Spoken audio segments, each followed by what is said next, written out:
Christopher McQuail, Christy, was a young man of 17 years from the town of Drogheda, Ireland, when he enlisted in the British Army Medical Corps in 1914 to help fight the war to end all wars, World War I. In January of 1916, having recently been retreated from the horrors of Suvla Bay on the Gallipoli Peninsula in Turkey, he sat down in the light of a candle in an abandoned church in Old Macedonia and wrote a letter to his mother.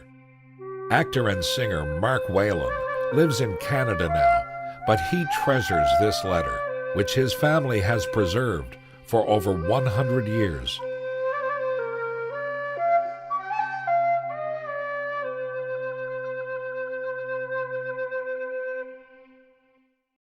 When I was a young man, I carried me pack, and I lived the free life of a rover. From the Murray's green basin to the dusty outback, well, I waltzed my Matilda all over. Then in 1915, my country said, son, it's time to stop rambling, there's work to be done. So they gave me a tin hat and they gave me a gun, and they marched me away to the war. And the band played Waltzing Matilda as the ship pulled away from the quay. And amidst all the cheers, flag waving and tears, we sailed off for Gallipoli. 31st Field Ambulance, Royal Army Medical Corps. 30th Infantry Brigade, 10th Division, Medical Expeditionary Force. 29 January 1916. Dear Mother, I received your letter of December 31st and papers of 8th January and was delighted to hear all were so well at home. I'm in the best of form here myself now. Everything is very quiet here, and at present we're having an easy time far away from Turk, Bulgar or German. There are just a few of us now in the small church in a fishing village by the side of a lake here in Macedonia. These are a funny people here. A mix, I think, of Greek, Bulgar and Turk. The Greeks here are in a majority and express such a hatred of the others that no one can imagine. There seems to be a long history between them all, with which I am not familiar. Everything here seems very primitive, just as it might have been at home hundreds of years ago, where the men wear trousers the seat of which almost tip their heels, and the women wear harem skirts. This is the third church we've taken shelter in since coming out of that hell that was Suvla Bay.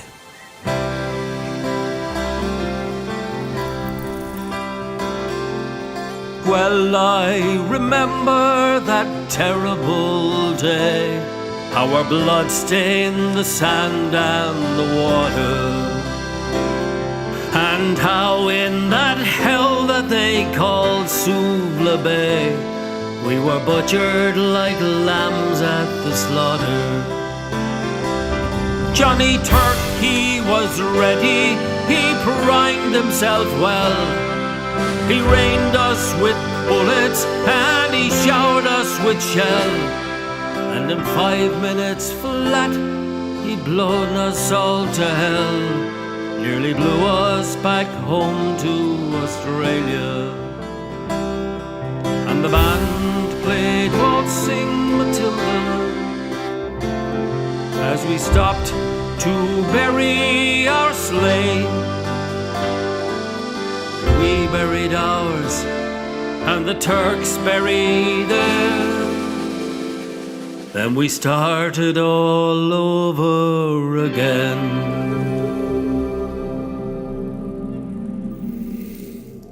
It was hard work trying to get the wounded away, and the majority fell into enemy hands. They literally blew us out of position by way of their ready artillery, field and mountain guns. We held our field hospital, well, actually, more like a dressing station in the small Bulgar village of Kajala. Everything went quite well until the cold came. It became so cold, so suddenly, that men were frozen to death where they lay, in the lightless, heatless trenches. It took us all of our time to get the frostbitten cases away, with the whole ambulance at work. It was indeed a pitiful sight to see the men in the trenches, trying to keep warm with their blankets and overcoats, frozen stiff as boards and covered with snow. We were all so badly equipped for the cold weather, having little else than we had leaving the peninsula where the weather was tropical. On December 6th, the Bulgars began to pound our lines fiercely. They kept at it all day, our artillery giving but a very poor response, for we had few guns, and the next day they attacked with great numbers. Our few men could not hold them back and retired, some sticking it out to save others. We were expecting a retirement, but none as quickly as it came. We had just finished dinner and were preparing to fetch the wounded men whom we had in the dressing station down to the next station when the shells started hopping all over the place. On the hill behind the village, the Bulgar shells were simply lifting trench and man into the air. You bet we cleared out quick from that place, although they shelled the road ahead of us the whole way down. Our men made a stand again, thankfully, and held up the Bulgars, while we carried the wounded that night about 10 miles away.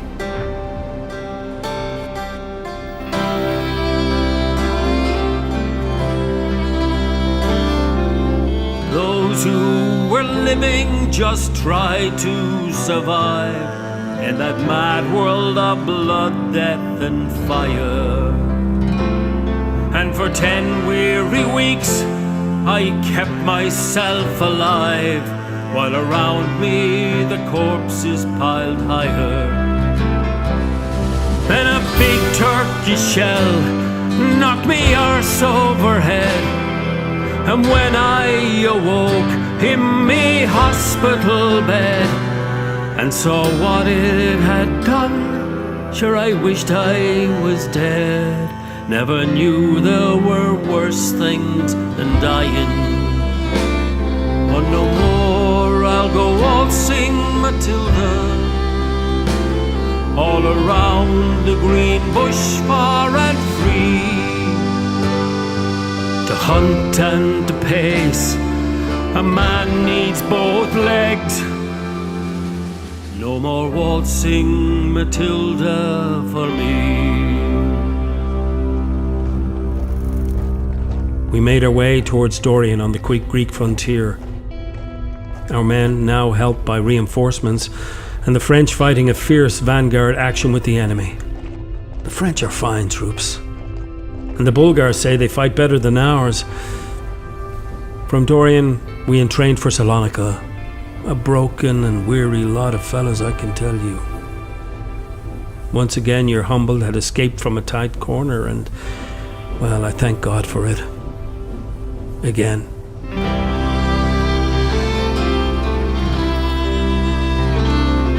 They collected the wounded, the crippled, the maimed, and they sent us back home to Australia. The armless, the legless, the blind, the insane, those proud wounded heroes of Suvla. And when our ship pulled into Circular Quay, I looked at the place where me legs used to be, and thanked Christ there was no one there waiting for me, to grieve and to mourn and to pity. But the band played Waltzing Matilda as they carried us down the gangway. But nobody cheered, they just stood there and stared. Then they turned all their faces away. I suppose you have already seen Sir William Hamilton's dispatch on the Suvla Bay landing, and can judge for yourself what an utter fiasco it was. So many lives thrown away for nothing. No one can imagine who had not been there. He does not give much credit to our division, although we had some of the fiercest fighting to do for day and night without food and water. Many died there from thirst, and the heat was unbearable. He mentions the stretcher bearers in his dispatch and gives us great praise. We had some narrow shaves there while collecting the wounded, and we lost a good deal. I think I have been there on every occasion when our men were knocked out and have always managed to escape. Of course, out there in no man's land, we were always in plain view of the enemy, who could have wiped us out completely had they wished to, but I must say they respected the Red Cross very well considering. Of course, when we mixed with the infantry, they could not discriminate between us, and it was a case of sauve qui peut, run for your life. On too many occasions I've been in a crowd where they shelled us, and although many fell around me left and right, for some strange reason I have always been spared.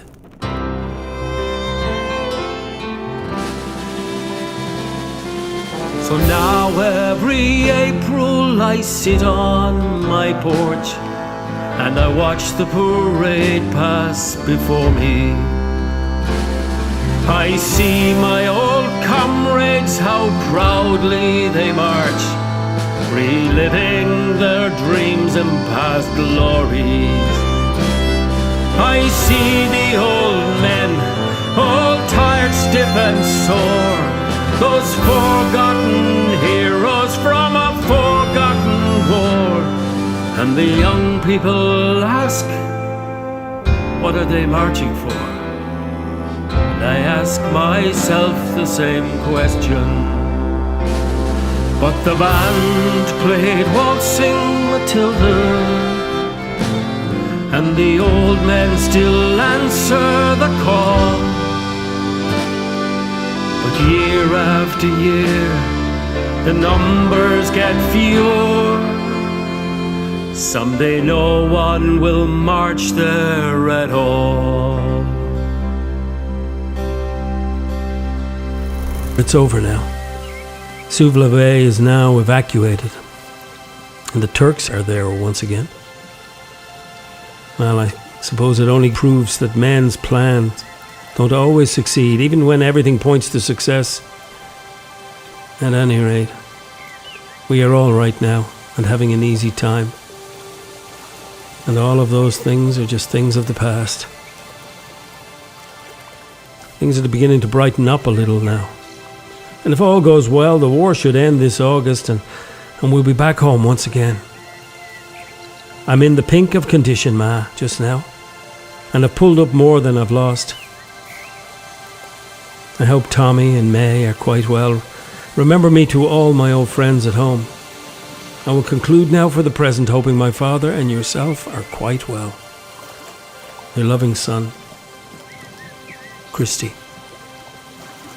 Waltzing Matilda, waltzing Matilda, ooh, come waltzing Matilda with me.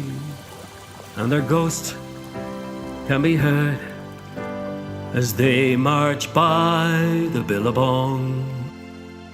Who'll come waltzing Matilda with me?